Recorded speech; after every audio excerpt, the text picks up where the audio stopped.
May mga desisyon sa buhay na kailangan nating gawin, hindi para sa ating sarili, kundi para sa mga taong mas mahalaga pa sa ating hininga. Pero paano kung ang desisyong iyon o siyon ang magbabalik sa iyo sa pinakamasakit na kabanata ng iyong nakaraan?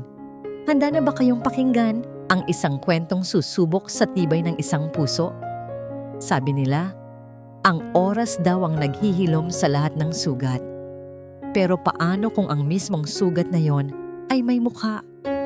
Isang mukha na minsan mong minahal nang higit pa sa iyong buhay, at isang mukha na 5 taon mo nang pilit na pilit kinakalimutan.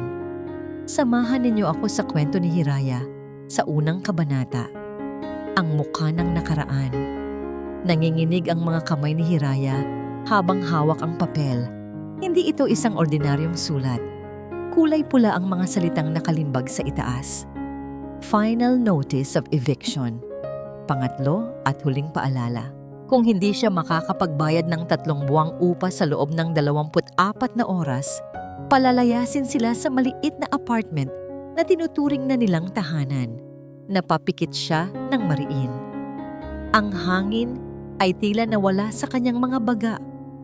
Sa tabi ng kanilang natatanging mesa, sa isang lumang sofa, ay mahimbing na natutulog ang kanyang 5 taong gulang na anak na lalaki, si Sinag. Bahagyang pawis ang noo nito at medyo mapula ang mga pisngi. Isang palatandaan ng sinat na 2 araw na nitong iniinda. Kailangan niyang bumili ng gamot. Kailangan niyang bumili ng gatas para kay Tala na nasa daycare. At higit sa lahat, kailangan niyang magbayad ng upa. Ngunit ang laman ng kanyang pitaka ay ilang lukot na 20 pesos na lamang. Ang sahod niya bilang isang nurse sa isang maliit na klinika ay sapat lang para sa pang-araw-araw. At laging kapos. Isang butil ng luha ang pumatak mula sa kanyang mga mata, tumama sa papel na kanyang hawak. Desperasyon. Ito ang salitang bumabalot sa kanyang buong pagkatao. 5 taon na siyang nagsisikap mag-isa. 5 taon na niyang itinataguyod ang kanyang kambal, ang kanyang sinag at tala.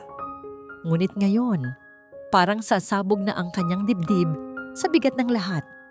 Sa gitna ng kanyang paghihinagpis, biglang tumunog ang kanyang cellphone, isang hindi rehistradong numero. Sa una, inisip niyang baliwalain ito.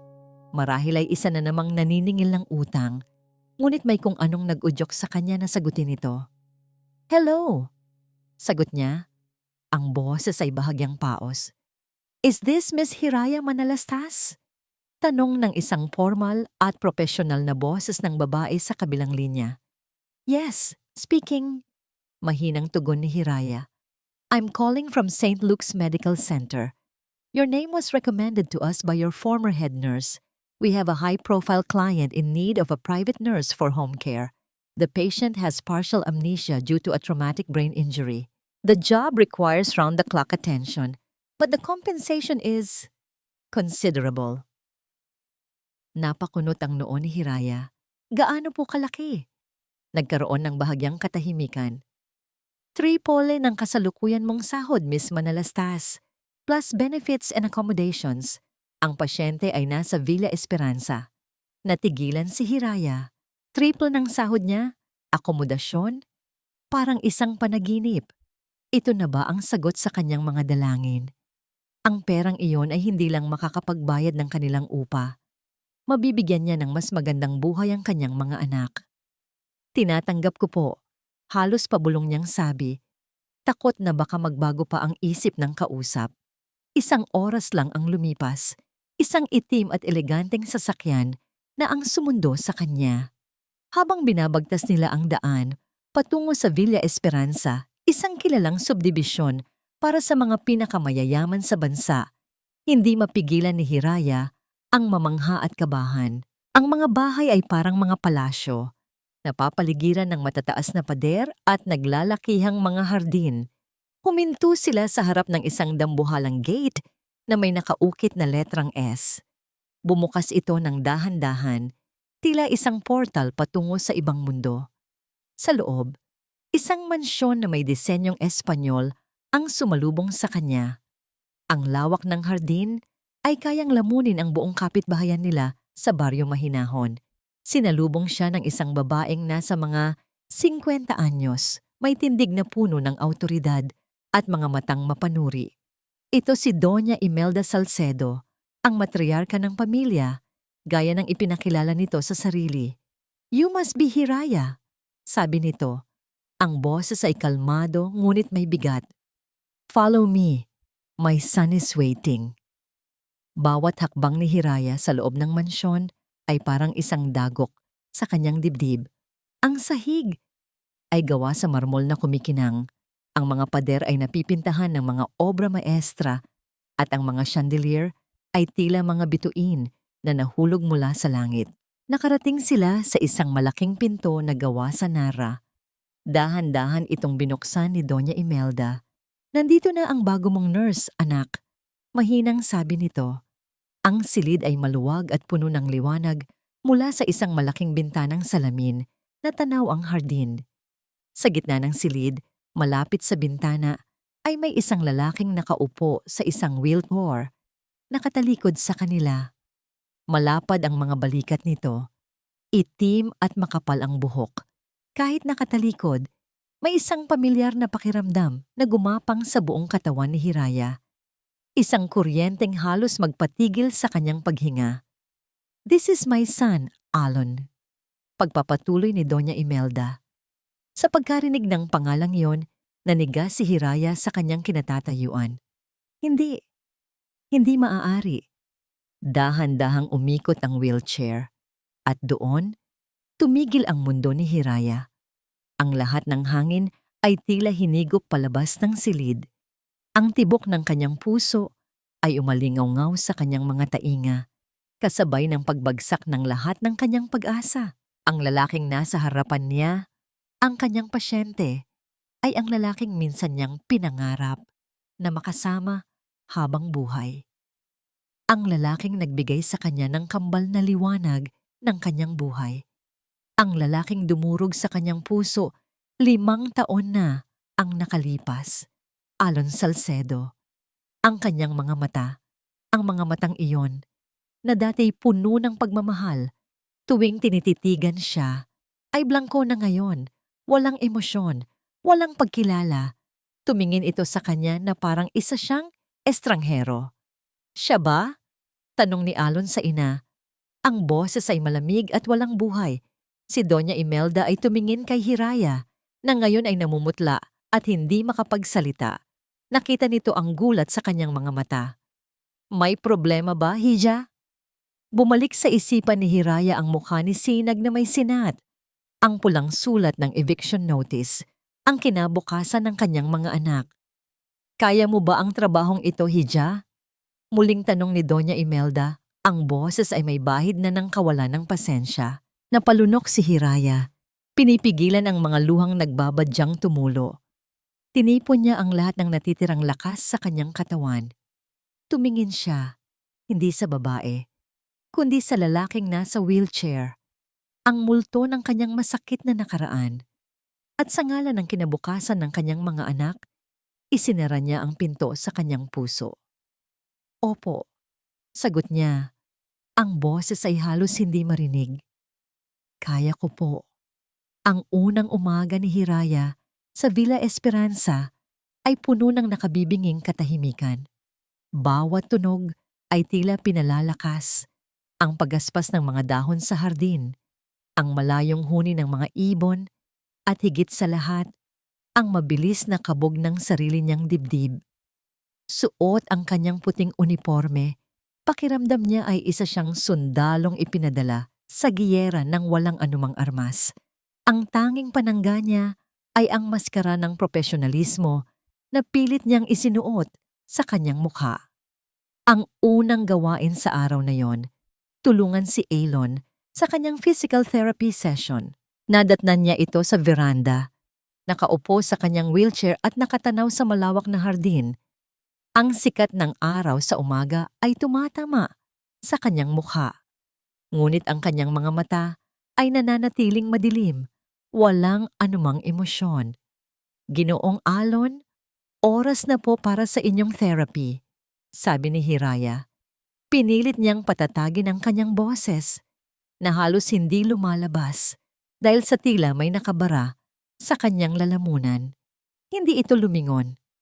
Simulan mo na, malamig na utos nito. Sinimulan ni Hiraya ang mga ehersisyo.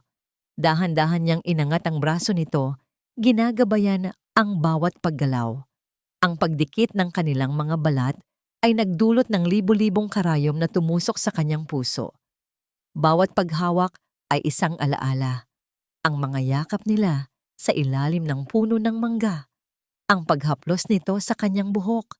Ang init ng mga palad nito na dating nagbibigay sa kanya ng kapanatagan. Sa isang iglap, habang itinatayo niya ito upang subukang ihakbang ang mga paa, bahagyang nawalan ng balanse si Alon. Napakapit ito ng mahigpit sa braso ni Hiraya upang suportahan ang sarili. Ang kanilang mga mukha ay biglang nagkalapit. Ilang pulgada na lang ang pagitan. Nakita ni Hiraya ang sarili niyang refleksyon sa mga mata nito, mga matang puno ng pagkalito. Naramdaman ni Hiraya ang pag-init ng kanyang mga pisngi.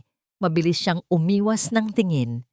Pasensya na po, sabi niya, bumalik sa formal na tono.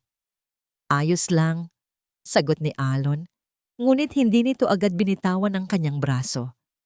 Tinitigan siya nito ng malalim na para bang sinusubukang basahin ang isang librong nakasulat sa wikang hindi niya maintindihan. May kakaiba sa'yo. Bago pa man makasagot si Hiraya, isang matinis na boses ang pumunit sa tensyonadong katahimikan. Babe! Sabay silang napalingon.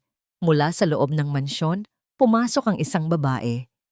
Matangkad, balingkinita ng katawan, at bawat kilos ay tila pinag-aralan. Nakasuot ito ng isang mamahaling bestida na lalong nagpapatingkad sa perpekto nitong hubog. Ito si Marikit Gonzales. Agad nitong nilapitan si Alon at dinampian ng halik sa pisngi. Isang halik na sinadyang iparinig sa buong silid. I brought you breakfast, sabi nito sa malambing na boses habang inilalapag ang isang basket sa mesa. Ang kanyang mga mata, gayunpaman, ay nakatuon kay Hiraya, puno ng pag-usisa at bahagyang pagmamata. Salamat, Kit. Walang ganang sagot ni Alon. Oh, and you must be the new nurse, sabi ni Marikit. Ang tingin ay sinusuri si Hiraya mula ulo hanggang paa. Ako si Marikit, girlfriend ni Alon. Bawat salita ay tila isang patalim. Girlfriend. Paulit-ulit na umalingaw-ngaw ang salitang yon sa isip ni Hiraya. Pinilit niyang ngumiti. Hiraya, manalastas po. Okay, Hiraya, sabi ni Marikit. Ang pagbigkas sa pangalan niya ay may halong pang-iinsulto. Maari mo na kaming iwan. Ako na ang bahala kay Alon. Walang nagawa si Hiraya kundi tumango at dahan-dahang umatras. Habang papalayo, narinig niya ang mga salita ni Marikit na sinadyang iparinig sa kanya. Babe, you should be careful. Ang hirap na magtiwala sa mga tao ngayon, lalo na sa mga mukhang pera. Kinagat ni Hiraya ang kanyang labi upang pigilan ang anumang namumuong galit. Dumiretso siya sa kusina, uminom ng isang basong tubig at huminga ng malalim. Kailangan niyang maging matatag para sa kanyang mga anak. Nang bumalik siya sa veranda pagkatapos ng kalahating oras, naabutan niyang nag-iisa na lang si Alon. Mas madilim pa ang anyo nito kaysa kanina. Tahimik na inayos ni Hiraya ang mga gamit sa therapy. Habang nagliligpit, naramdaman niyang nakatitig sa kanya si Alon. Ang titig na yon ay mabigat, tila may gustong tuklasin. Nagkakilala na ba tayo dati? Natigilan si Hiraya sa tanong na yon. Nanlamig ang buong katawan niya. Ang tibok ng kanyang puso ay biglang bumilis, kumakarera sa loob ng kanyang dibdib. Dahan-dahan siyang lumingon. Hindi ko po kayo maintindihan, sir. Pagsisinungaling niya. Pamilyar ang mga mata mo. Pagpapatuloy ni Alon, ang boses ay seryoso. At ang boses mo, parang narinig ko na dati.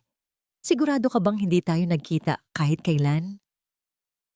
Sa likod ng isang haliging hindi kalayuan, nakatayo si Marikit. Hindi ito umalis. Nakikinig ito sa buong pag-uusap nila. Nakita ni Hiraya ang pagbabago sa ekspresyon nito. Mula sa pagkukunwari ay naging purong galit. Isang tingin na puno ng babala. Isang tingin na tila nagsasabing, subukan mo lang. Umiling si Hiraya. Pilit na iwinawak si ang kaba. Nagkakamali lang po siguro kayo, sir. Marahil po ay kamukha ko lang ang isang taong kilala ninyo noon. Tumango si Alon, bagamat halatang hindi kumbinsido. Binalot muli sila ng katahimikan hanggang sa dumating ang gabi. Gabi na at tapos na ang kanyang mga gawain. Papasok na sana si Hiraya sa kanyang silid nang bigla siyang makarinig ng isang malakas na sigaw mula sa kwarto ni Alon. Dali-dali siyang pumasok. Nadatnan niya si Alon na binabangungot. Pawis na pawis ito at marahas na umiling-iling, tila may kaaway sa kanyang panaginip. Isang pangalan ang paulit-ulit nitong sinisigaw, ngunit hindi malinaw, parang isang bulong na sinira ng hangin. Nilapitan siya ni Hiraya. "Sir Alon, gumising po kayo," sabi niya habang marahang tinatapik ang balikat nito. Sa isang iglap, iminulat ni Alon ang kanyang mga mata. Ngunit ang mga ito ay puno pa rin ng takot mula sa panaginip. Bago pa man makagalaw si Hiraya, mabilis na hinawakan ni Alon ang kanyang kamay. Ang pagkakahawak nito ay mahigpit, puno ng desperasyon. "Huwag! Huwag mo akong iwan!" Bulong nito, ang boses ay basag. Sinubukan ni Hiraya na bawiin ang kanyang kamay, ngunit lalo lang nitong hinigpitan ang pagkakahawak. Nakatitig ito sa kanya, hindi bilang pasyente sa kanyang nurse, kundi bilang isang taong nalulunod na kumakapit sa tanging salbabida. Hindi nito pinakawalan ang kanyang kamay at si Hiraya ay naiwang nakatayo roon, bilanggo ng isang nakaraang hindi siya matakasan. Lumipas ang mga araw na tila isang malabong panaginip para kay Hiraya. Ang pagkakahawak ni Alon sa kanyang kamay noong gabing iyon ay nag-iwan ng isang multo ng init na pilit niyang iwinawaksi. Naging mas tahimik ito, mas mapagmasid, at si Hiraya, sa bawat pag-aalaga niya rito, ay lalong nararamdaman ang pagkabigat ng pader na itinayo niya sa paligid ng kanyang puso. Isang hapon, habang inaayos niya ang mga gamot ni Alon sa tabi ng bintana, isang pamilyar na himig ang kusang lumabas sa kanyang mga labi. Ito ang kanilang kanta noon, isang lumang kundiman na madalas nilang pakinggan habang nakaupo sa dalampasigan. Hindi niya namalayan na sinasabayan na pala niya ito ng mahinang pagham. Anong kanta yan? Naputol ang pagham ni Hiraya. Napalingon siya kay Alon na nakatitig sa kanya mula sa kanyang silya. Ang tingin nito ay hindi na kasing blangko ng dati. Meron itong bahid ng malalim na pag-iisip. Wala po, sir. Isang lumang kanta lang po." Mabilis niyang sagot, kasabay ng pamumula ng kanyang mga pisngi. Umiling si Alon. "Huwag kang tumigil," sabi nito. Ang boses ay mas mahinahon kaysa karaniwan. Ang gaan sa pakiramdam. Parang naririnig ko ang tunog ng mga alon. Natigilan si Hiraya. Alon ang pangalan niya. Ang pangalan na akmang-akma sa katauhan niya. Napapikit siya sandali. Nilalabanan ang mga alaala na gustong kumawala.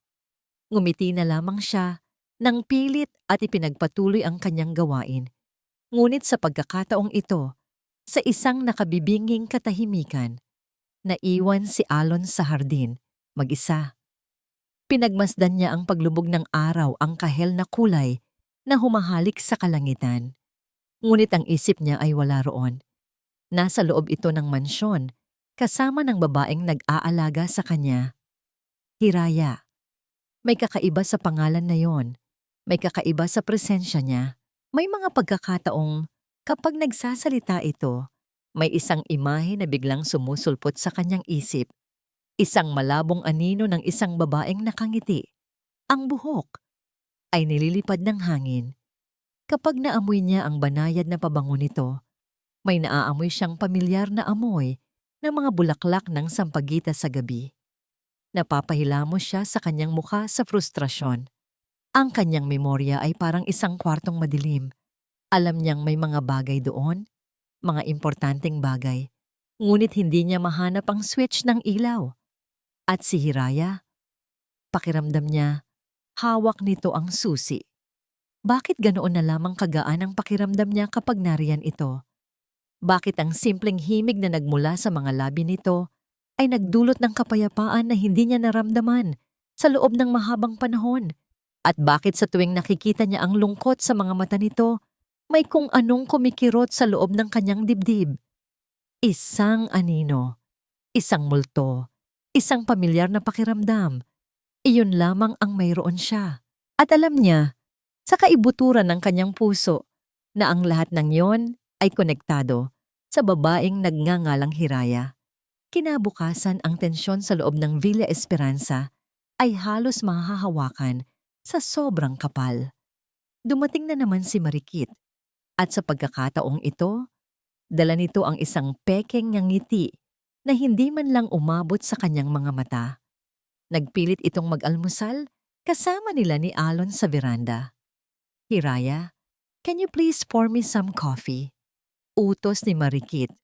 Tila isa siyang katulong. Tumalima si Hiraya ng walang imik. Kinuha niya ang mainit na takuri ng kape habang nagsasalin siya sa tasa ni Marikit. Bigla nitong ikinilos ang kanyang silya, dahilan para bahagyang matabig ang kamay ni Hiraya. Ang mainit na kape ay tumapon, hindi sa mesa, kundi diretso sa direksyon ni Hiraya. Ngunit bago pa man tumama ang likido sa kanyang balat, isang anino ang humarang sa kanya. Isang mabilis, hindi pinag-isipang kilos. Aray! Isang malakas na daing ang narinig ni Hiraya. Hindi mula sa kanya, kundi mula kay Alon. Napatayo ito mula sa kanyang wheelchair. Sa isang iglap ay nakalimutan ang kanyang kondisyon at ginamit ang sariling braso para salagin ang tumatapong kape. Agad na namula ang balat nito. Alon! Babe! Oh my God, I'm so sorry. Naaksidente lang. Sigaw ni Marikit. Ang kanyang pagkukunwaring pag-aalala ay halatang halata. Ngunit hindi siya pinansin ni Alon. Ang mga mata nito ay nakatuon kay Hiraya, puno ng pag-aalala. Ayos ka lang? Hindi ka napasuan? Umiling si Hiraya, hindi makapagsalita. Ang puso niya ay tumitibok ng sobrang bilis. Nakita niya ang kilos na yon. Ang kilos na laging ginagawa ni Alon noon para protektahan siya. Kukuha ako ng first aid kit, sabi ni Hiraya. Ang boses ay nanginginig at mabilis na tumalikod para itago ang nagbabadyang mga luha. Mula sa di kalayuan, sa may pinto ng beranda, tahimik na nakamasid si Doña Imelda Salcedo. Walang emosyon ang kanyang mukha, ngunit ang kanyang mga mata ay matalim. Nakita niya ang lahat. Ang sinadyang paggalaw ni Marikit, ang likas na reaksyon ng kanyang anak, at ang takot at sakit sa mga mata ng nurse. Sa sandaling iyon, isang desisyon ang nabuo sa kanyang isipan. Kinagabihan, ipinatawag ni Doña Imelda si Hiraya sa kanyang opisina. Ang silid ay malaki at nakakatakot, puno ng mga antigong gamit. Maupo ka, Hiraya, sabi ni Doña Imelda. Ang boses ay formal. Umupo si Hiraya. Ang mga kamay ay magkasanib sa kanyang kandungan. Inaasahan na niya ang pinakamasama. Marahil ay sisisihin siya sa nangyari. Marahil ay tatanggalin na siya sa trabaho. Ngunit inabutan siya ni Doña Imelda ng isang folder. Isang kontrata. Paliwanag nito. Nakikita ko ang positibong epekto mo sa aking anak. Mula nang dumating ka, may mga pagbabago sa kanya na hindi ko nakita sa loob ng maraming buwan. Binuksan ni Hiraya ang folder. Ang mga mata niya ay nanlaki sa nakasulat doon. Isang kontrata para sa 1 taon. At ang sahod, doble pa sa unang inalok sa kanya. Gusto kong manatili ka, Hiraya, sabi ni Doña Imelda. Ang mga mata ay nakatitig sa kanya. Tila binabasa ang kanyang kaluluwa. Gusto kong manatili ka hanggang sa tuluyang gumaling ang anak ko. Ano man ang kailanganin mo, ibibigay ko. Isang hawlang ginto. Iyon ang pumasok sa isip ni Hiraya. Ang perang ito ang magliligtas sa kanyang pamilya mula sa kahirapan. Ngunit ang kapalit nito ay ang kanyang kalayaan. Ang kapalit ay ang araw-araw na pagharap sa multo ng kanyang nakaraan. Tumingin siya kay Doña Imelda at sa mga mata nito, nakita niya hindi isang pakiusap, kundi isang utos. Natanto ni Hiraya na wala na siyang kawala. Nakakulong na siya. Ang pagpirma sa kontrata ay parang pagpirma sa sarili niyang sentensya. Pakiramdam ni Hiraya ay isa siyang ibon na isinilid sa isang gintong hawla. Mayroon siyang lahat ng material na bagay na kailangan niya. Ngunit ang kalayaan niya ay wala na. Ang pinakamabigat sa lahat ay ang pangungulila niya sa kanyang mga anak. Gabi-gabi, kayakap niya ang unan, iniisip ang tawa ni Tala at ang mga yakap ni Sinag. Isang Biyernes ng umaga, habang naghahanda siya ng agahan para kay Alon, isang tawag ang gumimbal sa kanyang mundo. Si Aling Nena, ang matandang kapitbahay na pinagkakatiwalaan niyang mag-alaga sa kambal, ay nanginginig ang boses sa kabilang linya. Hiraya, iha, patawarin mo ako. Humihikbing sabi nito. Isinugod ko sa ospital ang asawa ko kagabi. Inatake sa puso. Hindi ko na kayang alagaan ang mga bata. Papunta na ako sa probinsya mamayang tanghali. Natulala si Hiraya na bitawan ang hawak na sandok. Po? Paano na po ang mga anak ko? Pasensya na, iha. Kailangan ko nang umalis. At ibinaba na nito ang telepono. Naramdaman ni Hiraya ang paglamig ng kanyang buong katawan. Anong gagawin niya? Biyernes ngayon. At kailangan niyang magtrabaho hanggang Linggo. Wala siyang ibang kamag-anak sa syudad. Wala siyang mapag-iiwanan sa 2 pinakamahalagang tao sa buhay niya. Isang desperadong ideya ang nabuo sa kanyang isipan. Isang ideyang mapanganib, ngunit wala na siyang ibang pagpipilian. Mabilis siyang nagpaalam kay Doña Imelda, nagsinungaling na may biglaang emergency sa pamilya.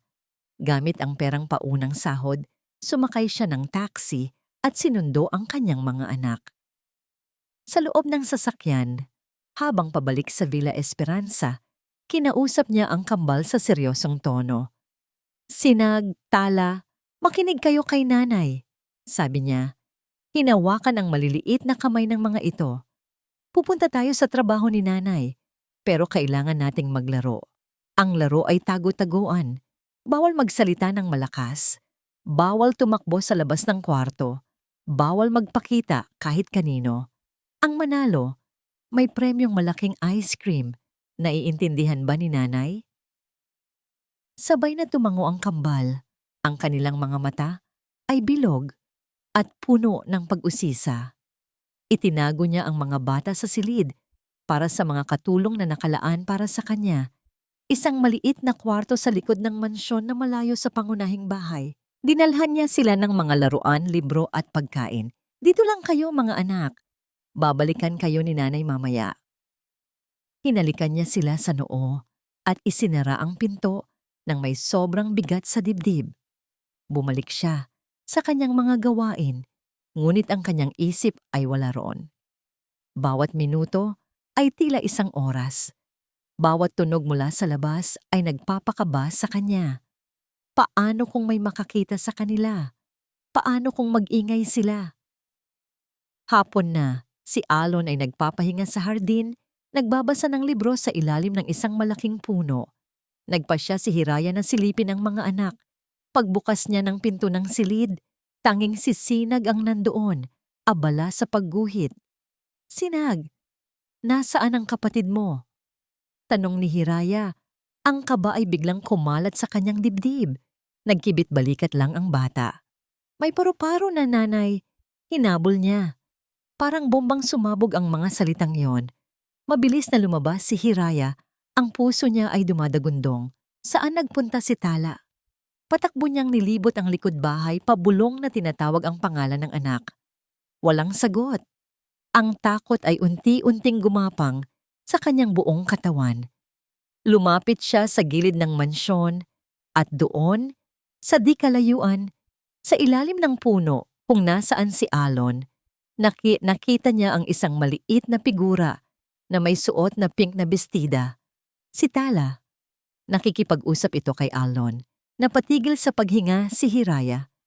Gusto niyang sumigaw, ngunit walang boses na lumalabas. Nakita niyang ngumiti si Alon. Isang totoong nangiti, hindi pilit. Nang ngayon lang niya nakita, mula nang bumalik siya. Marahan itong kinausap si Tala.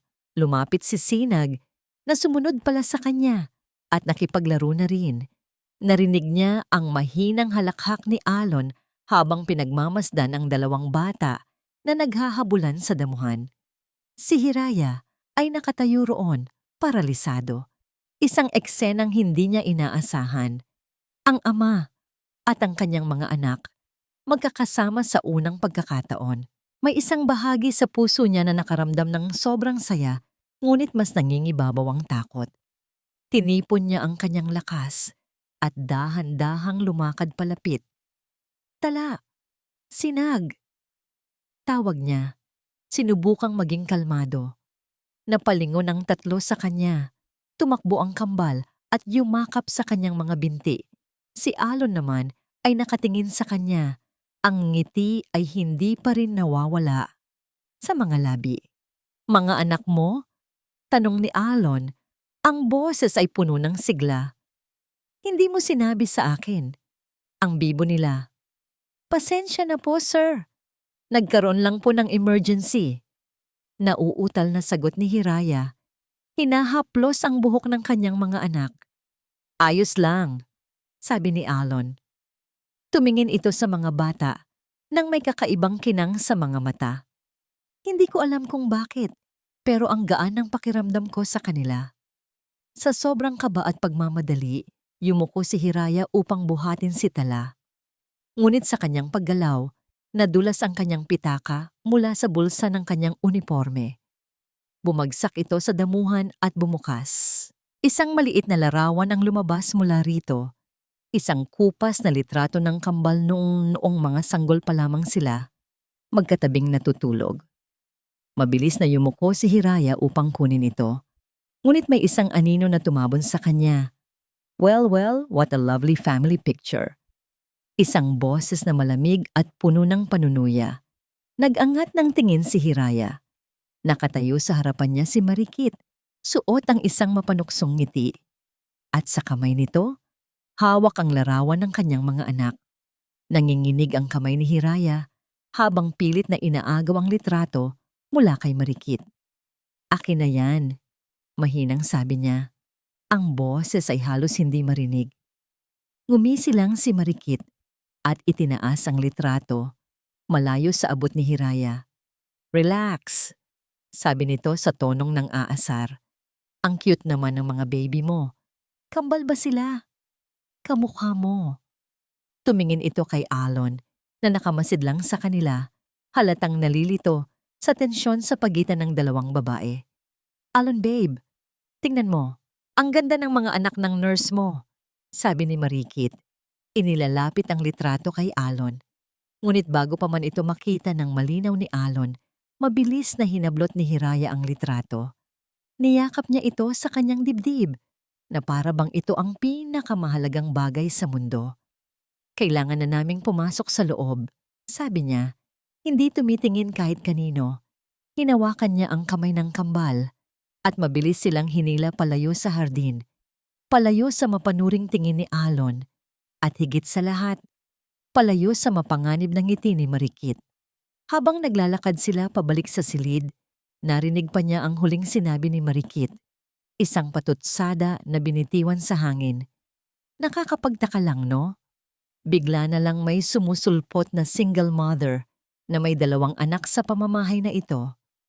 Kinagabihan, pagkatapos niyang patulugin ang mga bata sa kanyang silid, nakita ni Hiraya si Marikit na kasama si Doña Imelda sa sala. Nakaupo sila sa isang eleganteng sofa, umiinom ng tsaa. Si Alon ay nasa kanyang silid na, nagpapahinga. Nagkunwari si Hiraya na may kukunin sa kusina, ngunit nanatili siya sa isang sulok kung saan hindi siya makikita, ngunit sapat na malapit para marinig ang kanilang pinag-uusapan.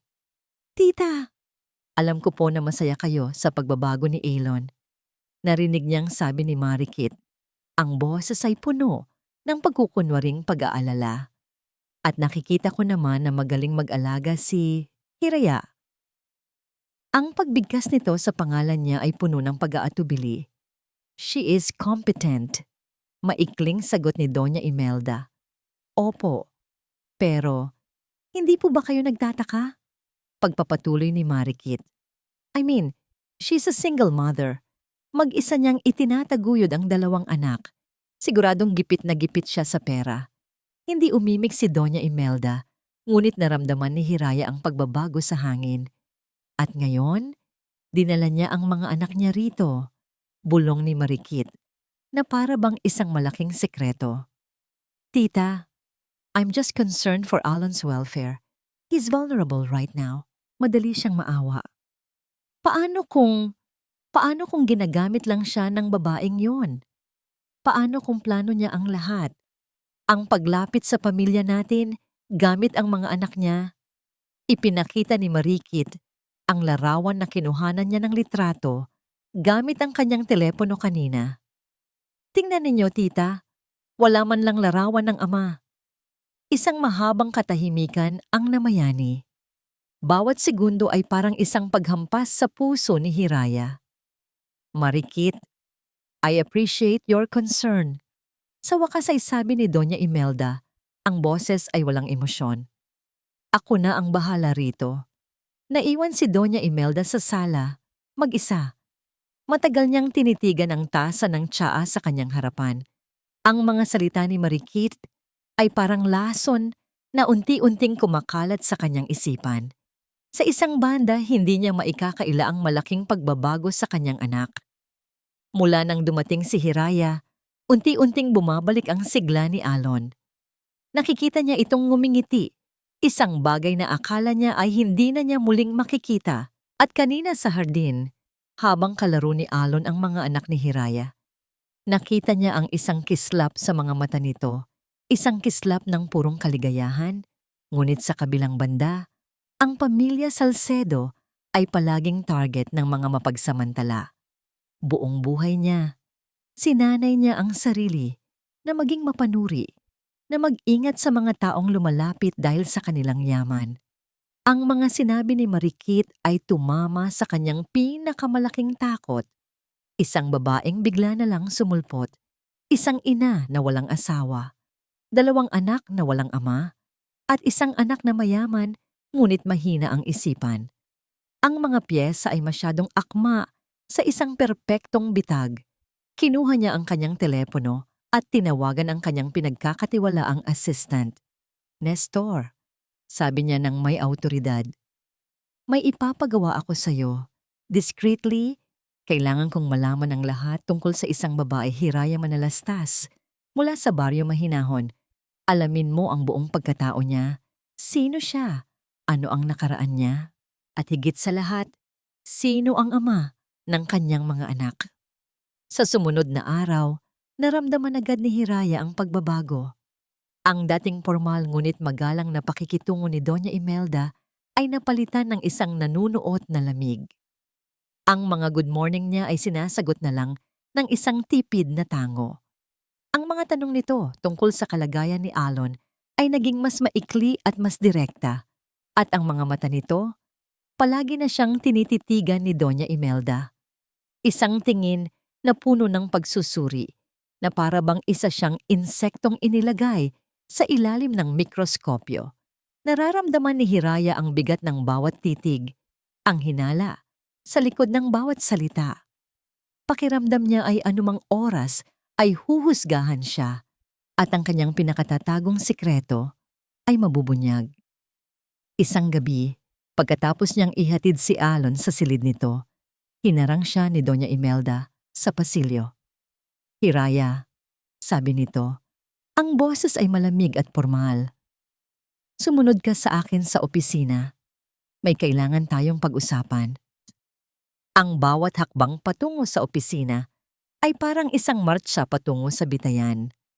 Ang parehong silid kung saan niya pinirmahan ang kontrata ay ngayon tila isang korte. Naupo si Doña Imelda sa likod ng kanyang malaking mesa, isang reyna sa kanyang trono. Pinagsalikop nito ang kanyang mga kamay sa ibabaw ng mesa at tinitigan si Hiraya ng direkta. Ang mga mata nito ay matalim. Walang bahid ng anumang emosyon.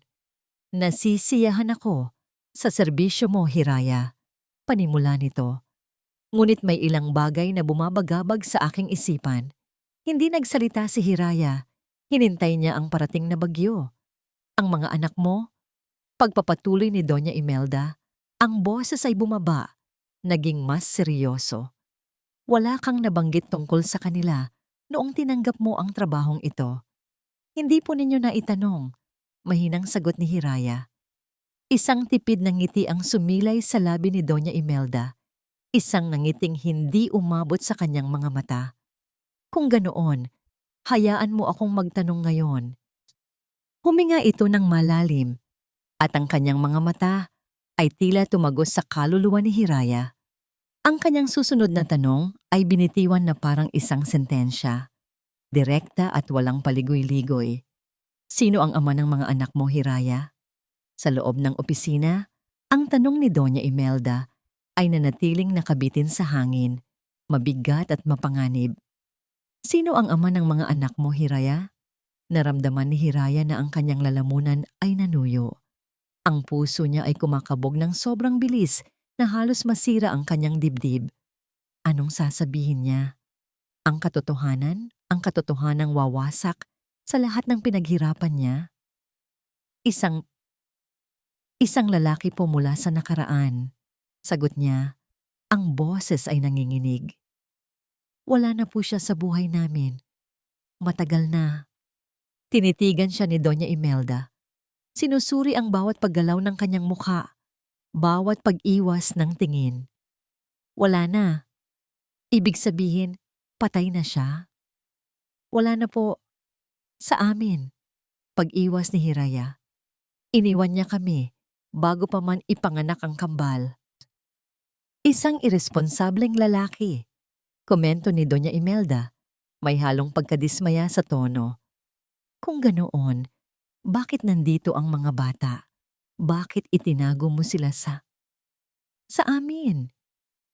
Bago pa man makasagot si Hiraya, isang malakas na kalabog ang narinig mula sa labas.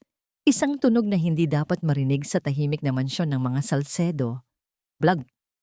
Sinundan ito ng isang matinis at nakabibinging iyak. "Tala! Sinag!" Bulalas ni Hiraya. Hindi na siya nagpaalam. Mabilis siyang tumakbo palabas ng opisina. Iniwan si Doña Imelda na nakatayo sa gulat. Sa hardin, malapit sa isang maliit na batong hagdanan na pababa sa pool area, nakita niya ang kanyang kinatatakutan. Si Sinag ay nakahandusay sa paanaan ng hagdan, walang malay. May dugong umaagos mula sa isang sugat sa kanyang noo. Sa tabi nito, nakaupo si Tala, umiiyak ng malakas. Ang kanyang maliit na katawan ay nanginginig sa takot. "Sinag!" Sigaw ni Hiraya. Parang huminto ang kanyang mundo. Tumakbo siya palapit sa kanyang anak at lumuhod sa tabi nito. Nanginginig ang kanyang mga kamay habang hinahawakan ang mukha ng bata. "Anak! Sinag, gumising ka! Diyos ko, tulungan niyo kami." Ang dugo ay mabilis na kumakalat sa puting tiles. Ang mukha ni Sinag ay maputla, sobrang putla. Wala itong malay. Ang takot ay naging purong panik. Nawala lahat ng kanyang pag-iingat. Nawala ang kanyang pagiging nurse. Siya ngayon ay isang ina na lamang na nakikita ang kanyang anak sa bingit ng kamatayan. "Tulong! Tulungan niyo kami!" Sigaw niya. Ang boses ay basag at puno ng desperasyon. Lumingon siya sa paligid, naghahanap ng sinuman. At sa gitna ng kanyang panik, ang pangalang matagal na niyang itinatago sa kanyang puso, ang kusang lumabas sa kanyang mga labi. "Alon? Alon, tulungan mo kami, ang anak ko." Narinig niya ang mabilis na pag-ikot ng mga gulong ng wheelchair. Si Alon, na nasa veranda pala at nagpapahangin, ay mabilis na lumapit. Sa likod niya, tumatakbo na rin si Doña Imelda at ilang mga kasambahay. Nang makita ni Alon si Sinag, na duguan at walang malay, isang kakaibang ekspresyon ang dumaan sa kanyang mukha. Isang halo ng takot at matinding sakit na para bang siya mismo ang nasugatan. "Tumawag kayo ng ambulansya. Ngayon na." Sigaw ni Alon sa mga kasambahay. Ang boses ay puno ng awtoridad na matagal nang nawala sa kanya. Dahan-dahang iminulat ni Sinag ang kanyang mga mata. Puno ito ng luha at pagkalito. Tumingin siya sa kanyang ina, pagkatapos ay dahan-dahang lumingon kay Alon na ngayon ay nasa tabi na nila. Sa kanyang pagkahilo at sakit, itinaas ng bata ang kanyang maliit na kamay patungo kay Alon. At sa isang tinig na mahina, ngunit malinaw na narinig ng lahat sa gitna ng katahimikan, binanggit niya ang isang salita. "Daddy." Ang salitang iyon ay parang isang kidlat na tumama sa gitna ng hardin. Nanigas si Alon. Ang kanyang mga mata ay nanlaki. Nakatitig sa batang duguan na tumatawag sa kanya ng daddy. Daddy. Isang salita. Isang tinig. Isang mukha. Biglang sumakit ang ulo ni Alon. Isang matinding kirot na parang binibiyak ang kanyang bungo. Napapahawak siya sa kanyang ulo at napasigaw sa sakit. "Arg!" Bumuhos ang mga alaala. Hindi na pira-piraso, hindi na malabo. Dumating sila na parang isang rumaragasang baha. Wasak ang lahat ng harang na nagtatago sa kanila. Nakita niya si Hiraya, nakangiti sa ilalim ng ulan. Nakita niya ang kanilang unang halik sa dalampasigan. Narinig niya ang kanyang sariling boses na nangangakong pakakasalan siya. At pagkatapos, ang sakit, ang mga litrato, ang mga mensahe, ang galit, ang huling pagkikita nila, 5 taon na, ang nakakaraan. Ang mga salitang binitiwan niya, "Layas, ayoko nang makita ang pagmumukha mo kahit kailan." At ang mukha ni Hiraya noong araw na yon, puno ng luha, sakit at isang lihim na hawak-hawak niya sa kanyang sinapupunan. Nawala ang sakit ng ulo, napalitan ng isang mas malalim na kirot sa kanyang dibdib. Dahan-dahan siyang nag-angat ng tingin. Wala na ang blangkong ekspresyon. Ang mga mata niya ngayon ay puno ng pagkilala at ng isang nag-aalab na galit na humalo sa matinding kalungkutan. Tinitigan niya si Hiraya na ngayon ay nakayakap kay Sinag, umiiyak at hindi makatingin sa kanya. "Hiraya!" Bulong niya. Ang boses ay puno ng emosyon. Hindi na bilang isang pasyente, kundi bilang ang lalaking minahal at sinaktan siya. Sa isang iglap, nagbago ang lahat. Ang nakaraan ay hindi na isang multo. Ito na ang kanilang kasalukuyan. At ito ay dumating na may dalang bagyo. Sa loob ng ambulansya, yakap-yakap ni Hiraya si Sinag. Ang kanyang buong katawan ay nanginginig sa takot at pag-aalala. Sa tapat niya, nakaupo si Alon. Wala itong imik, ngunit ang kanyang mga mata ay hindi na blangko. Puno ito ng unos, ng mga alaala na biglang bumalik, kasama ng matinding sakit at galit. Ang bawat pag-ikot ng gulong ay tila nagpapabilis sa pagbalik ng lahat. Hindi na maipaliwanag ni Alon ang gulo sa kanyang isipan. Ang kanyang utak ay parang isang sirang telebisyon. Sabay-sabay na ipinapalabas ang lahat ng kaganapan sa nakaraang 5 taon. Ang nangiti ni Hiraya sa ilalim ng ulan. Ang init ng kanyang mga labi. Ang pangako sa harap ng altar. Ang bawat malambing na hawak. Bawat bulong ng pag-ibig. Ang lahat ay bumalik. Malinaw na malinaw. Ngunit kasabay noon ay ang sakit. Ang nakita niya sa telepono, ang mga mensahe na nagpatunay na niloloko siya. Ang litrato ni Hiraya na nakikipaghalikan sa ibang lalaki. O iyon ang akala niya. Ang lahat ng pagdududa na inihasik ni Marikit ay nagkaroon ng hugis ng katotohanan. Ang kanyang galit noon ay sumabog muli. Mas matindi pa ngayon dahil may kasamang 5 taong puwang. Ang huling pag-uusap nila. Ang kanyang sigaw na, "Layas, ayoko nang makita ang pagmumukha mo kahit kailan." At ang mukha ni Hiraya, basang-basa ng luha, puno ng sakit, at may hawak na lihim na ngayon niya lamang naiintindihan. 5 taon. 5 taon siyang walang alaala. At sa 5 taong iyon, nagkaroon siya ng 2 anak. Ang tinig ni Sinag, "Daddy," ay umalingaw-ngaw sa kanyang isipan, paulit-ulit. Ang bigat ng katotohanan ay tila isang malaking bato na gumulpi sa kanyang dibdib.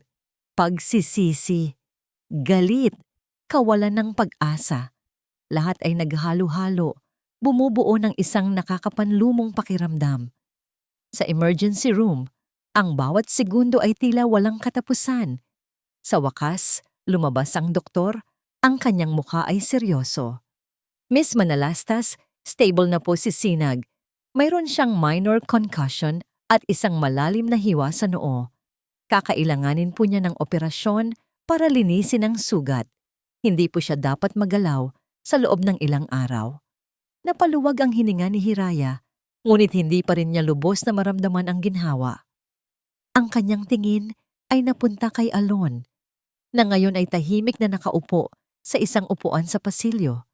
Ang kanyang mukha ay mas madilim pa kaysa sa isang maulap na araw. Hindi na niya ito kayang tingnan ng matagal. Alam niyang nawala na ang maskara niya. Alam niyang alam na nito ang lahat. Pagkatapos ng ilang oras, nailipat na si Sinag sa isang pribadong silid. Nandoon na rin si Tala, mahimbing na natutulog sa tabi ni Hiraya. Si Doña Imelda ay abala sa pakikipag-usap sa doktor.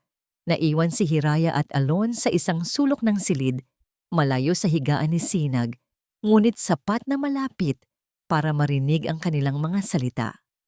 Ang katahimikan sa pagitan nila ay nakabibingi. "Kailangan nating mag-usap." Sa wakas ay sabi ni Elon, ang boses ay malamig. Walang bahid ng pagmamahal na minsan niyang narinig. Hindi ito tumitingin sa kanya, nakatitig sa bintana. Huminga ng malalim si Hiraya. "Alam ko." Lumingon si Alon sa kanya. Ang mga mata nito ay puno ng galit na hindi niya inakala. 5 taon, Hiraya. 5 taon mong itinago sa akin ang mga anak ko." Bawat salita ay parang isang matalim na sibat na tumusok sa kanyang puso. Naramdaman ni Hiraya ang pagdaloy ng luha sa kanyang mga pisngi. "Hindi ko po sinasadya, Alon. Hindi ko po alam ang gagawin. Ayoko pong maging pabigat. Hindi ko alam kung saan ako pupunta. At pagkatapos ng nangyari, natakot ako." "Natakot? Natakot ka o nagtatago ka lang sa responsibilidad mo?" Ang kanyang boses ay tumataas, ngunit pinipigilan niya ang kanyang sarili, marahil dahil nasa ospital sila. "Bakit hindi mo sinabi? Bakit mo hinayaan na maging estranghero ako sa sarili kong mga anak? Bakit mo hinayaan na magtrabaho ka sa pamamahay ko na parang isang hindi kilalang tao? Hindi ka ba nag-isip man lang? Anong gusto mong gawin ko, Alon?" Sigaw ni Hiraya. Sa wakas ay bumigay ang kanyang tinig. "Noong araw na yon, itinaboy mo ako. Sinabi mong ayaw mo akong makita kahit kailan. Paano ko sasabihin sa'yo na buntis ako? Na may dala akong 2 bata na sinisisi mo sa isang kasalanang hindi ko ginawa? Wala akong trabaho, Alon. Wala akong pera. Hindi ko alam kung saan ako pupunta. Ang tanging naiisip ko ay ang protektahan ng mga anak ko." "Ang protektahan?" Bulong ni Alon, ang kanyang mga mata ay nanunuot. "O ang itago sila sa akin?" Umiling ito. Puno ng pagkadismaya. "Hindi ko matatanggap na ginawa mo ito sa akin, Hiraya. Hindi na nagtangkang magpaliwanag si Hiraya. Nakita niya ang pagdedesisyon sa mga mata nito. Walang paraan para burahin ang 5 taon ng pagtatago. Walang paraan para itama ang sakit na naramdaman nito. Tumayo si Aelon. Ang kanyang katawan ay matigas. Tiningnan niya si Hiraya at sa mga mata nito, nakita niya ang isang pader na hindi niya kayang buwagin. Ang kanyang desisyon ay malinaw. Ang kanyang galit ay mas matindi pa sa kanyang pagmamahal. Naglakad ito patungo sa pinto ng silid. "Umalis na kayo," sabi ni Alon. Ang kanyang boses ay malamig at puno ng lason. Hindi ito lumingon. "Ayoko na kayong makita. Ikaw at ang mga bata." Ang mga salitang yon ay parang isang punyal na tumusok sa puso ni Hiraya. Ang kanyang mundo ay gumuho sa isang iglap. Pakiramdam niya ay isa siyang basag na salamin at ang bawat piraso ay sumasakit. Ang mga salita ni Alon ay patuloy na umalingaw-ngaw sa isipan ni Hiraya. "Umalis na kayo. Ayoko na kayong makita." Nagkulong siya sa silid kasama ang kanyang kambal, umiiyak ng tahimik hanggang sa mawalan na ng luha. Ngunit habang tinititigan niya ang 2 anghel na mahimbing na natutulog, isang mainit na agos ng pagmamahal ang dumaan sa kanyang puso na nagbigay sa kanya ng lakas. Hindi siya susuko, hindi niya hahayaang ang nakaraan at ang galit ang maghiwalay sa kanila ng kanyang mga anak mula sa kanilang ama. Kinabukasan ng umaga, matapos masiguro na maayos ang kalagayan ni Sinag, kumuha si Hiraya ng malalim na hininga. Puno man ng takot, ngunit mas nangingibabaw ang tapang para sa kanyang mga anak. Naglakad siya patungo sa main living room ng Villa Esperanza. Nadatnan niya si Alon doon, nakaupo sa isang silya, nakatanaw sa labas ng bintana. Ang kanyang mukha ay seryoso, tila may malalim na iniisip. "Ginoong Alon," panimula ni Hiraya. Ang boses ay matatag, walang bahid ng pagmamakaawa. Lumingon si Alon. Ang kanyang mga mata ay nanunuot. "Bakit nandito ka pa? Sinabi ko na sa'yo, umalis na kayo." Tumingin si Hiraya ng diretso sa mga mata ni Alon. "Hindi ako aalis, sabi niya, puno ng determinasyon. "Hindi ako aalis hanggat hindi mo naririnig ang buong panig ko. Hindi ako aalis hanggat hindi mo nauunawaan ang mga dahilan ko. At higit sa lahat, hindi ako aalis hanggat hindi mo kinikilala ang mga karapatan ng mga anak mo." Namuo ang galit sa mga mata ni Alon. "Mga dahilan? Anong dahilan ang meron ka para itago ang mga anak ko sa akin sa loob ng 5 taon? "Ang dahilan? Ikaw, Alon," sagot ni Hiraya. Ang boses ay tumataas na ngayon. "Ikaw ang dahilan. 5 taon na ang nakalipas. Itinaboy mo ako na parang basura. Sinabihan mo akong mapagsamantala, na wala akong halaga. Sinabi mong ayaw mo akong makita, kaya umalis ako. Umuwi ako sa amin ng walang-wala. Nag-iisa, buntis, at walang alam kung saan pupulutin. Alam mo bang halos mamatay ako sa panganganak ng mag-isa? Alam mo bang nagugutom kami noon? Kaya ko itinatago ang mga anak ko, Alon, dahil natakot ako. Natakot ako na baka sa oras na malaman mong may anak ka sa isang katulad kong walang-wala, ay kukunin mo sila sa akin. Natakot ako na mas masakit pa ang gawin mo sa kanila kaysa sa ginawa mo sa akin." Umalis ang mga luha sa kanyang mga mata, ngunit hindi niya pinunasan. "Hindi mo man lang ako binigyan ng pagkakataong magpaliwanag noon. Ang bilis mong naniwala sa ibang tao. Ang bilis mong hinusgahan ang pagmamahal ko sa'yo." Ang mga salitang yon ay tila mga suntok na tumama kay Alon. Ang kanyang galit ay unti-unting napalitan ng pagkabigla. At pagkatapos ay ng isang masakit na realization. Samantala, sa kusina, abala si Doña Imelda sa pakikipag-usap sa kanyang assistant sa telepono. "Anong nalaman mo, Nestor?" tanong niya. Ang boses ay formal. "Ma'am, nakuha ko na po ang mga records ni Hiraya Manalastas Mula sa baryo Mahinahon, sagot ni Nestor. Wala po siyang kapatid o kamag-anak sa syudad. Nag-iisa po siya noong umalis siya sa probinsya. Ang nanay niya po ay namatay noon. At ang ama? Well, wala po siyang ama na nakarehistro. Ang ama ng kambal.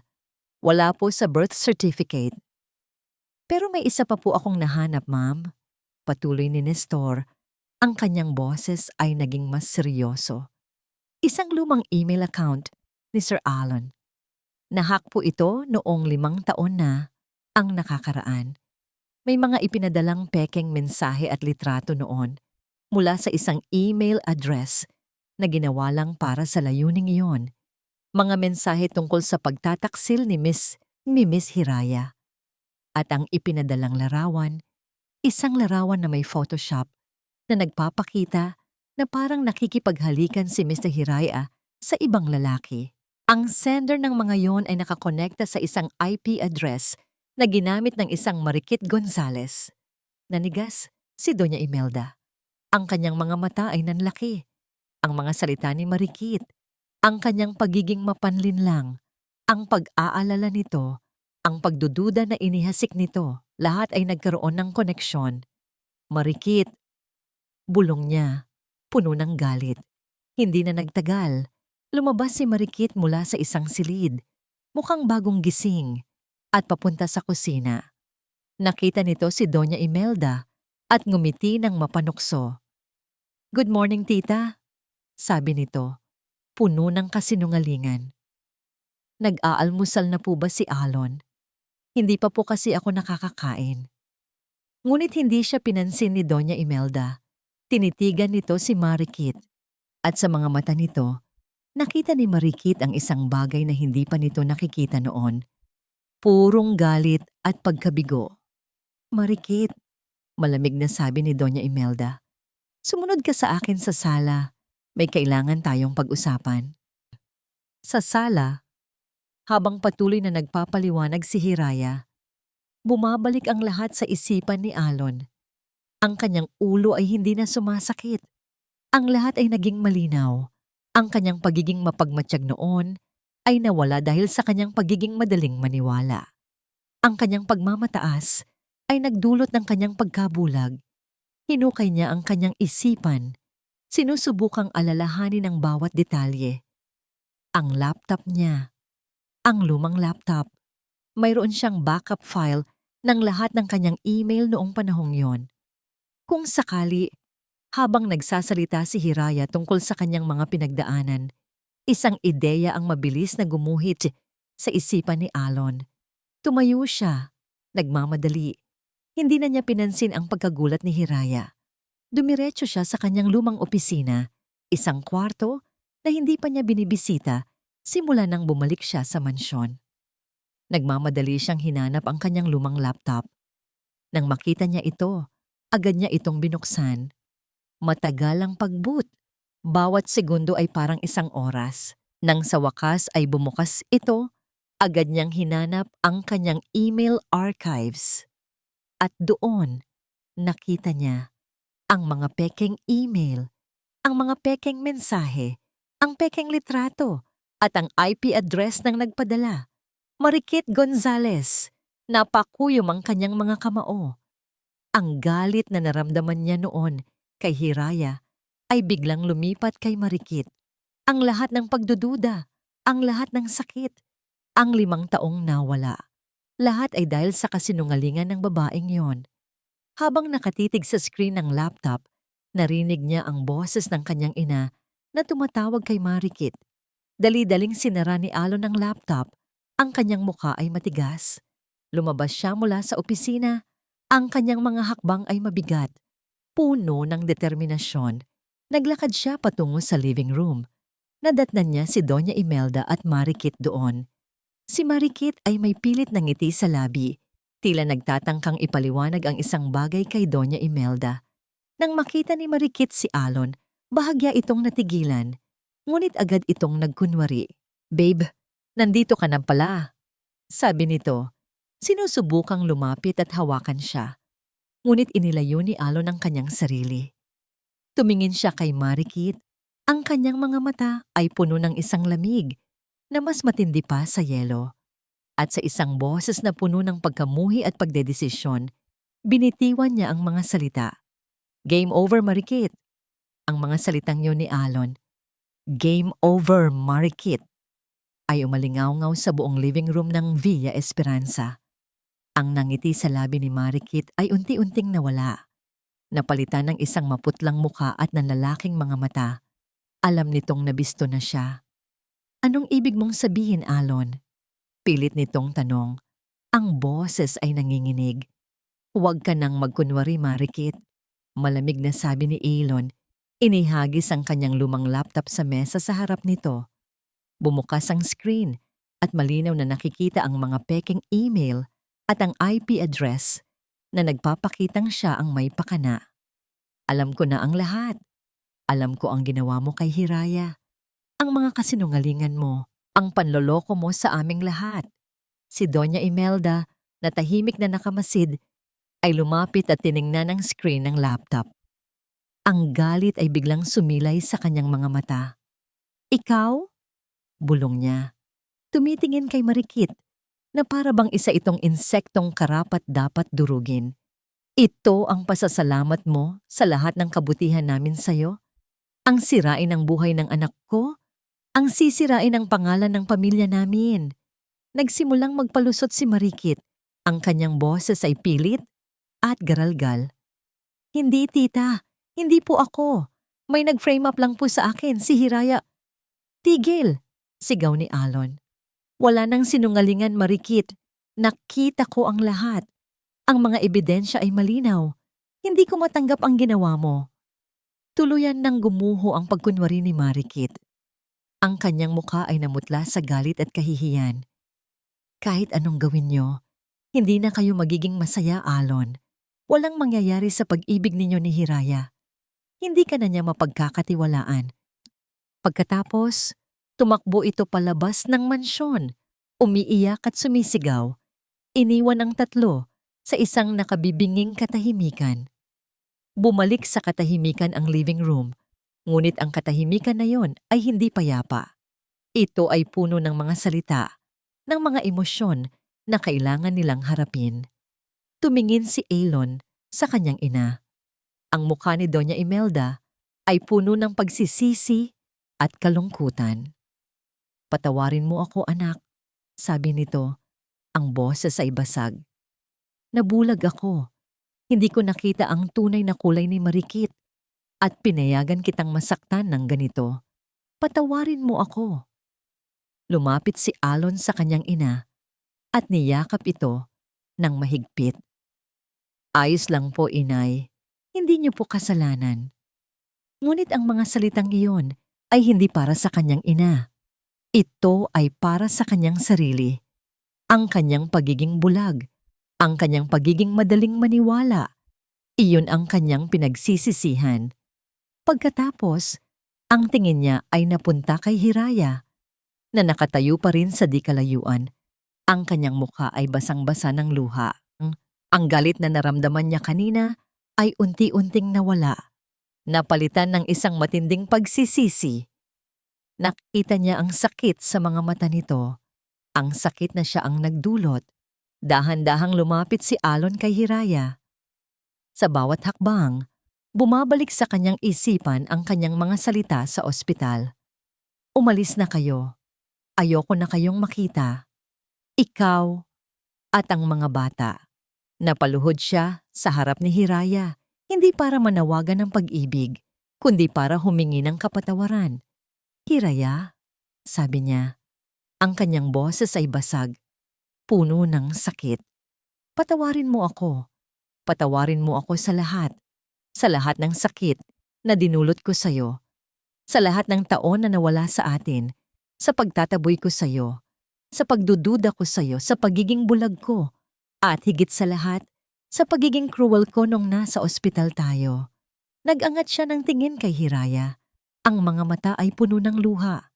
Hindi ko alam kung paano ko babawiin ang lahat. Hindi ko alam kung paano ko maibabalik ang 5 taon na nawala sa ating mag-anak. Pero, Hiraya, Bigyan mo ako ng pagkakataon. Bigyan mo ako ng pagkakataon na patunayan sa'yo na karapat-dapat ako. Na mahal kita. Na mahal ko ang mga anak natin. Patawarin mo ako. Mahal ko. Nakatitig si Hiraya kay Alon na nakaluhod sa kanyang harapan. Ang kanyang mga luha ay patuloy na umaagos. Ang sakit sa kanyang puso ay naroon pa rin. Ngunit kasabay nito ay ang isang mainit na pakiramdam. Ang katotohanan, ang paghingi ng tawad, ang kanyang unang reaksyon ay ang itaboy siya. Ang isigaw, ang lahat ng sakit na naramdaman niya. Ngunit nang makita niya ang tunay na pagsisisi sa mga mata ni Alon, ang tunay na sakit sa kanyang boses, bigla siyang natigilan. Naalala niya ang kanyang mga anak. Naalala niya ang kanyang pangako sa sarili na ipaglalaban niya ang kanilang kinabukasan. At sa harap niya, nakaluhod ang ama ng kanyang mga anak, ang lalaking mahal pa rin niya. Dahan-dahan, itinapat ni Hiraya ang kanyang nanginginig na kamay sa balikat ni Alon. "Alon," sabi niya. Ang boses ay basag, ngunit may lambing. Masakit. Sobrang sakit ng lahat. Ngunit hindi niya inalis ang kanyang kamay. Sa halip mara niya itong hinaplos. "Pero, nakita ko. Nakita ko ang pagmamahal mo sa mga anak natin." Nag-angat ng tingin si Alon, puno ng pag-asa. Ang kapatawaran, patuloy ni Hiraya, ay hindi madali. Kailangan nating ayusin ang lahat. Kailangan nating paghilumin ang mga sugat. Pero, sa ngalan ng mga anak natin at sa ngalan ng pag-ibig na minsan nating ibinahagi, bibigyan kita ng pagkakataon. Humagulgol si Alon, hindi sa lungkot, kundi sa ginhawa. Hinawakan niya ang kamay ni Hiraya, mahigpit na mahigpit. "Salamat, Hiraya. Salamat." Tumingin si Alon kay Hiraya at pagkatapos ay sa direksyon kung nasaan si Sinag at Tala na mahimbing na natutulog. Isang pamilya na muntik nang masira, ngunit ngayon ay may pag-asa pang maghilom. "Pwede ba tayong magsimula ulit?" Tanong ni Alon. Ang kanyang mga mata ay puno ng pag-asa. Bilang isang pamilya, lumipas ang ilang buwan. Ang Villa Esperanza, na minsang naging piitan ng mga lihim at sakit, ay unti-unting napuno ng tawa at kagalakan. Hindi ito madali. Ang kapatawaran ay hindi isang pangyayaring nangyayari sa isang iglap. Ito ay isang proseso, isang araw-araw na pagpili upang maghilom. Ngunit sa bawat araw, mas pinipili ni Hiraya at Alon na ayusin ang kanilang pamilya. Isang hapon, ang hardin ng mansyon ay naging isang palaruan. Si Alon, na unti-unti nang lumalakas at nakakakilos ng mas malaya, ay abala sa pagtuturo kay Sinag kung paano maglaro ng soccer. Ang dating seryosong si Alon ay ngayon ay naghahabulan sa damuhan. Ang kanyang tawa ay kasabay ng tawa ng kanyang anak. "Sipa, anak! Ganyan! Lakasan mo pa!" Sigaw ni Alon, na ngayon ay pawis na pawis. Si Sinag, naganap ng gumaling, ay tumatawa ng malakas habang sinusubukang sipa ang bola. Ang kanyang mga mata ay nagniningning sa tuwa. Sa wakas ay mayroong laruan kasama ang kanyang ama. Sa ilalim ng isang malaking puno, abala naman si Tala sa buhok ni Hiraya. May hilig itong maglaro ng hairdresser. Ang kanyang maliliit na daliri ay maingat na inilalagay ang mga bulaklak ng sampagita sa buhok ni Hiraya, na ngayon ay mahaba at malusog na muli. "Nanay, tingnan mo, ang ganda mo na," sabi ni Tala. Ipinagmamalaki ang kanyang gawa. Ngumiti si Hiraya. Ang puso niya ay puno ng kaligayahan na akala niya ay hindi na niya muling mararamdaman. "Salamat, anak. Ikaw talaga ang pinakamagaling na stylist ni nanay." Pinagmasdan niya si Alon at Sinag. Ang kanilang mga figura, na dating parang dalawang estranghero, ay ngayon ay pinag-isa ng pagmamahal. Si Alon, na dating puno ng galit at pagsisisi, ay ngayon ay puno ng pagmamahal at pag-aalaga. Ibinibigay nito ang lahat ng oras na nawala sa kanyang mga anak. Gabi-gabi, binabasahan nito ng kwento ang kambal at tuwing umaga, ito ang naghahanda ng gatas at cereal nila. Hindi rin nagtagal. Naging matalik na kaibigan ng kambal si Doña Imelda.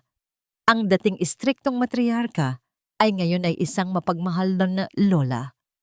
Gumagawa ito ng mga matatamis para sa kanila, binibilhan ng mga laruan, at kinukwentuhan ng mga nakakatawang kwento tungkol sa kabataan ni Alon. Nakita ni Hiraya ang pagbabago sa puso ni Doña Imelda. Tunay na mahal nito ang kanyang mga apo. Mula sa bintana ng mansyon, tahimik na nakamasid si Doña Imelda sa eksena sa hardin. Ang kanyang muka ay puno ng kapayapaan at kaligayahan. Isang-asang ngiti ang sumilay sa kanyang mga labi. Ang kanyang pamilya ay buo na muli. Ang kanyang anak ay masaya. At ang kanyang mga apo ay lumalaki ng may pagmamahal. Ito ang lahat ng kanyang pinangarap. Kinagabihan, naghanda si Hiraya para sa kanyang day off. Palagi siyang sinasamahan ni Alon. Kung minsan ay dinadalala nito ang kambal sa amusement park o kaya naman ay nagbabonding silang mag-ama sa beach. Ngunit ngayong gabi, may kakaiba. Sinabi ni Alon na may sorpresa siya. Nakasakay sila sa kotse ni Alon. Ang himig ng kanilang lumang kanta ay pumupuno sa loob. Hawak-hawak ni Alon ang kanyang kamay, ang kanyang mga mata ay hindi umaalis sa kalsada, ngunit ang nangiti sa kanyang labi ay nagpapahiwatig ng isang bagay na espesyal. Saan tayo pupunta, Alon? Tanong ni Hiraya. Puno ng pag-usisa. Malapit na, sagot nito. Huminto sila sa harap ng isang maliit na gusali sa labas ng syudad. Mukha itong isang lumang tindahan na inayos. Sa itaas nito, may isang bagong pinturang karatula. Hindi makapaniwala si Hiraya sa kanyang nakikita. Sa karatula, nakasulat ang Kape Hiraya. Napahawak si Hiraya sa kanyang bibig, ang kanyang mga mata ay puno ng luha. Alon, ito ba ang pangarap mo? Pagpapatuloy ni Alon, tumitingin sa kanya ng may pagmamahal. Sinabi ko sa'yo, gusto kong gawing totoo ang lahat ng pangarap mo. Naalala ko, pangarap mong magkaroon ng sarili mong coffee shop. Ito na. Bumaba sila ng kotse, pumasok sila sa loob. Ang lugar ay simple, ngunit elegante, na may amoy ng bagong kape at mga inihurnong tinapay. May mga bookshelves na puno ng libro at maliliit na lamesa na may mga upuan. Niyakap ni Hiraya si Alon nang mahigpit, umiiyak sa kanyang balikat. Salamat, Alon. Salamat sa lahat. Hindi ko alam kung paano ko maibabalik ang lahat ng ito. Huwag mong isipin iyan, bulong ni Alon. Inilayo niya ng bahagya si Hiraya at tiningnan ito ng diretso sa mga mata. Ang kanyang tingin ay malalim, puno ng isang pangako na tila mas malaki pa sa mga dingding ng coffee shop. Hiraya, sabi ni Alon. Ang kanyang boses ay malambing at puno ng pagmamahal. Ito ang simula ng lahat. Ginawa ko ito para sa'yo. Gusto kong malaman mo na gagawin ko ang lahat para maging masaya ka, para maging totoo ang lahat ng pangarap mo. Dahan-dahan inilabas ni Alon ang isang maliit na velvet box mula sa kanyang bulsa. Binuksan niya ito at doon, kumikinang ang isang simpleng gintong singsing na may isang maliit na diamante. Napakunot ang noo ni Hiraya, ang kanyang puso ay kumakabog ng malakas. Pero, patuloy ni Alon, mayroon pa akong isang pangarap, ang pinakamalaki sa lahat ng pangarap ko. Ang pangarap na makasama ka habang buhay bilang asawa ko, bilang ina ng ating mga anak, bilang aking Hiraya, ang aking pag-asa. Sa loob ng Kape Hiraya, ang amoy ng sariwang kape ay tila nagpapahinahon sa kanyang naghuhumindig na puso. Nakatitig si Hiraya sa maliit na velvet box na hawak ni Alon at sa kumikinang na singsing sa loob nito. Ang kanyang hininga ay tila biglang nawala. Ang mga salita ni Alon ay umalingaw-ngaw sa kanyang isipan. Hiraya, muling bulong ni Alon, ang kanyang mga mata ay puno ng pagmamahal at pag-asa. Ito ang pinakamalaki kong pangarap, ang pangarap na makasama ka habang buhay, bilang asawa ko, bilang ina ng ating mga anak, bilang aking Hiraya, ang aking pag-asa. Hindi siya makapagsalita. Ang mga luha ay bumuhos muli. Ngunit sa pagkakataong ito, ang mga ito ay luha ng purong kaligayahan. Ang lahat ng sakit, ang lahat ng pagdududa, ang lahat ng mga tao ng pag-iisa ay tila nawala sa isang iglap. Sa harap niya, nakaluhod ang lalaking minahal niya noon at mas minamahal niya ngayon. Ang lalaking bumalik mula sa nakaraan, hindi upang saktan siya, kundi upang buuin sila. Oo, Alon. Sa wakas ay sabi ni Hiraya, ang kanyang boses ay basag sa dami ng emosyon. Oo, mahal na mahal kita, Alon. At ang pinakamalaking kaligayahan ko ay ang makita tayong buo bilang isang pamilya. Isinuot ni Alon ang singsing sa kanyang daliri. Tamang-tama ang sukat nito. Pagkatapos, tumayo siya at niyakap si Hiraya ng mahigpit na para bang ayaw na siyang pakawalan kailanman. Sa mga bisig nito, naramdaman ni Hiraya ang kapayapaan na matagal na niyang hinahanap. Hindi lang ito ang simula ng kanilang bagong buhay. Ito ang muling pagtatayo ng isang pamilyang muntik nang mawala. Ilang buwan pa ang lumipas. Ang hardin ng Villa Esperanza ay napuno ng sariwang bulaklak at luntiang halaman. Hindi isang marangyang kasal, kundi isang intimate at puno ng pagmamahal na seremonya. Ang mga piling kaibigan at malapit na kamag-anak lamang ang naroon upang saksihan ang pag-iisa ng dalawang kaluluwang sinubok ng panahon at nakaraan. Nakatayo si Alon sa harap ng altar, suot ang kanyang puting barong. Ang kanyang mga mata ay puno ng pag-asa habang hinihintay niya ang kanyang ikakasal. Ang kanyang mga paa na dati hirap maglakad ay ngayon ay matatag na. Ang kanyang mga alaala ay buo na at ang kanyang puso ay puno. At pagkatapos, nagsimulang tumugtog ang musika. Dahan-dahang lumabas si Hiraya mula sa mansyon. Suot ang isang simpleng puting bestida na nagpapatingkad sa kanyang natural na ganda.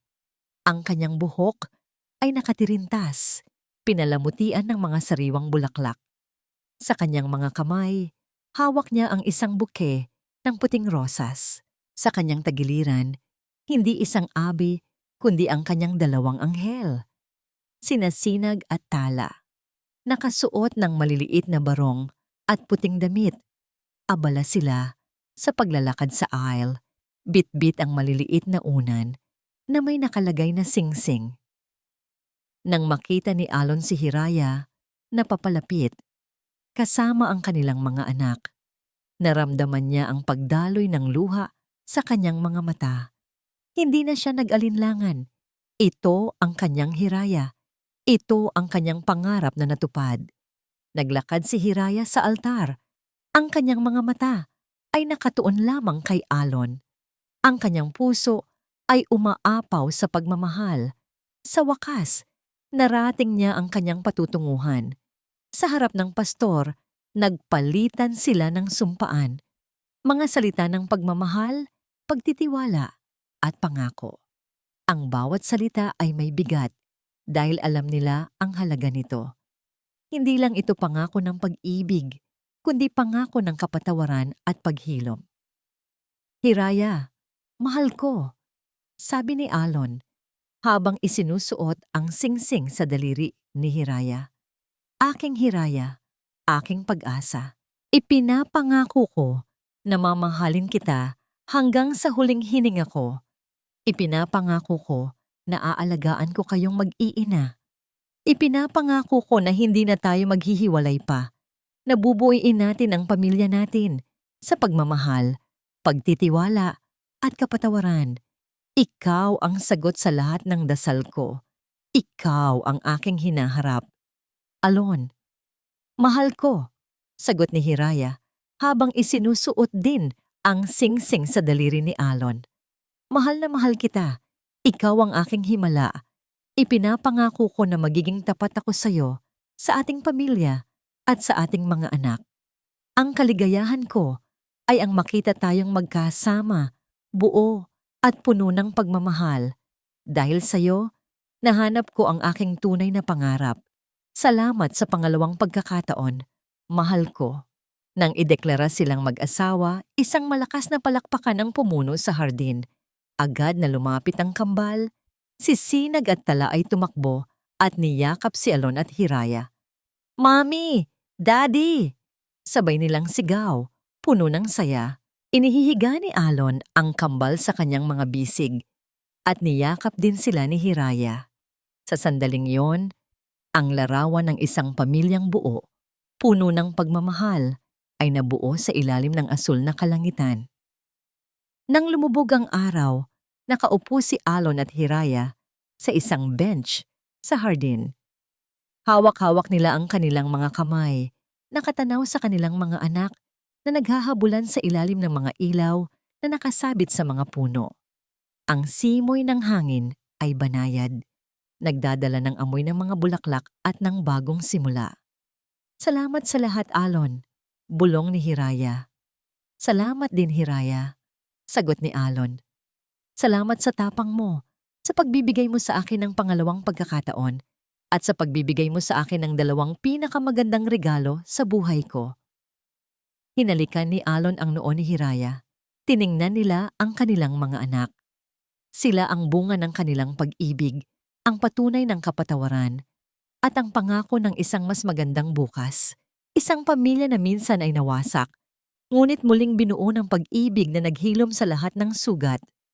Ang kanilang kwento ay isang patunay na ang tunay na pag-ibig, gaano man kalaki ang pagsubok, ay laging hahanap ng paraan upang manatili at magbigay ng liwanag.